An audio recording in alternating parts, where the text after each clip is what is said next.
वाढतं विद्युत देय, जलसंपदा विभागाचे थकीत शुल्क तसेच भूसंपदा आणि उत्पन्नाचे स्रोत मर्यादित तरी महापालिका पावलं टाकून महापालिकेच्या उत्पन्नात भर घालण्याचा प्रामाणिक प्रयत्न केलेला आहे. आपण काय काम केले आहे त्याचे स्नेहाबरोबर आपला करूया. त्या सर्वांना माहिती आहे डॉक्टर नांदेड वाघाळा शहर महानगरपालिकेचे सन 2025-26 सुधारित आणि सन 2026-27 मूळ अंदाजपत्रक आज मान्य स्थायी समितीला प्रशासनामार्फत सादर करण्यात आलेला आहे. त्यामध्ये सुधारित अंदाज जो आहे 25-26चा तो मागील वर्षी 1523 कोटीचा जो अंदाज होता तो काही कारणाने कमी होऊन 1182 कोटी रुपयाचा झालेला आहे आणि चालू वर्षाचा जे अर्थसंकल्प आहे तो 1307 कोटी रुपयाचा आहे. यामध्ये महसुली जमा ही 530 कोटी आहे आणि 6,80,000 ही शिल्लक आहे. अशा पद्धतीनं हा अर्थसंकल्प आपण सादर करण्यात आलेला आहे.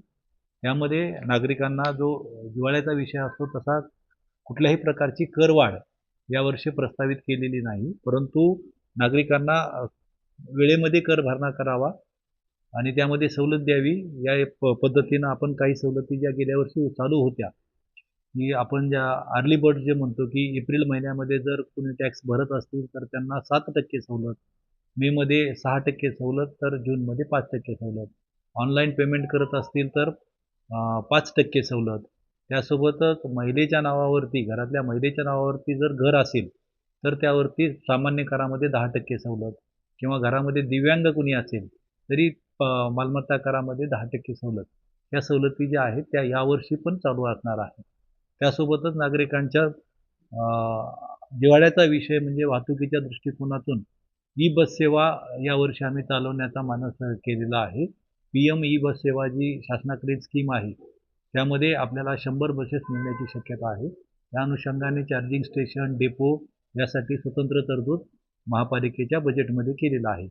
त्यासोबतच पर्यावरणपूरक ई व्हेकल बऱ्याच प्रमाणामध्ये लॉन्च झालेले आहे. शहरातले नागरिकही वापरायला प्रोत्साहन देण्याच्या दृष्टिकोनातून आणि पर्यावरणाचं रक्षण करण्याच्या दृष्टिकोनातून आपण 9 ठिकाणी चार्जिंग स्टेशन महापालिकेच्या जागेवरती उभा करणार आहोत.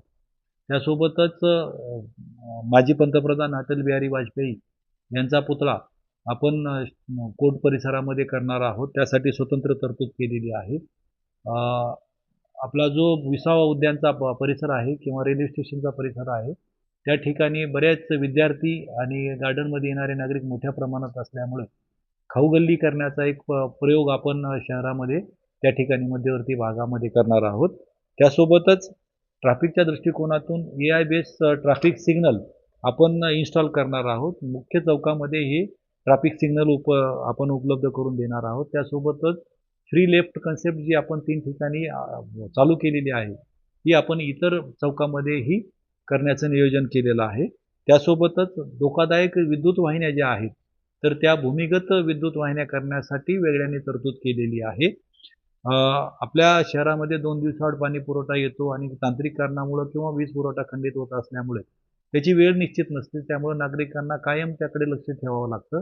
तर आपण जलबेल नावाचे ॲप नागरिकांसाठी उपलब्ध करून देणार आहोत, जेणेकरून त्यांच्याकडचा जो पाणी पुरवठा आहे किंवा पाणी पुरवठ्याच्या तक्रारी आहेत ते त्यांना त्या माध्यमातून माहिती मिळेल किंवा तक्रार करता येईल.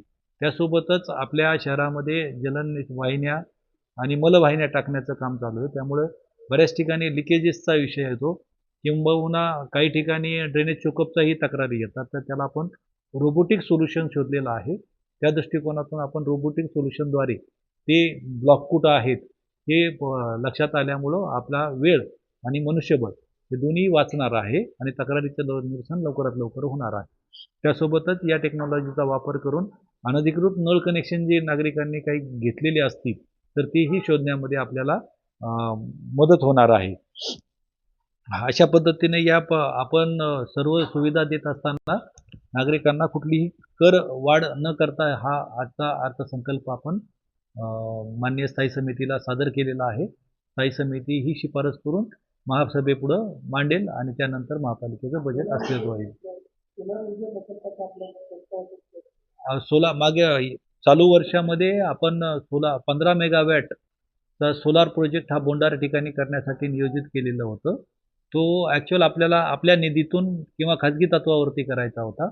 परंतु यावर्षी शासनाकडून आपल्याला निधी उपलब्ध करून देण्याची एक योजना डिक्लेअर केल्यामुळं आपण मेडाचे तांत्रिक मान्यतेनंतर प्रशासकीय मान्यतेला शासनाकडं पाठवलेला आहे. यावर्षी तो मंजूर होईल. तो आपण यावर्षी कार्यान्वित होईल. त्यामुळे प्रति महिना महापालिकेचे 2 ते 2.5 कोटी रुपये वीज बचत होणार आहे.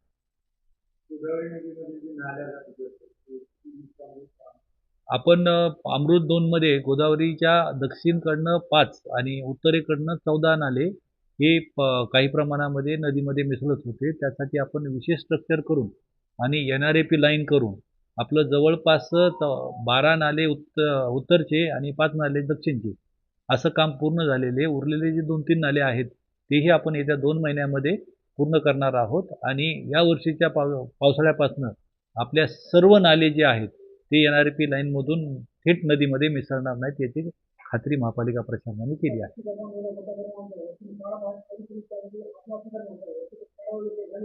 नाही, अतिक्रमणाच्या बाबतीत आपण जो 100 दिवसाचा कार्यक्रम केला आहे तर त्याला वाहतुकीच्या दृष्टिकोनातून मुख्य चौकामध्ये जे फेरीवाले किंवा तात्पुरते अतिक्रमण करून लोक व्यवसाय करतात त्यांच्यावरती मोठ्या प्रमाणात कारवाई नजीकच्या कालावधीत घेतली जाणार आहे आणि महापालिकेच्या आणि इतर शासकीय जमिनीवरती अतिक्रमण होणार नाही यासाठी आपण 2 दक्षिण आणि उत्तरचे पथक करून त्यामार्फत कारवाई सातत्याने करत आहोत.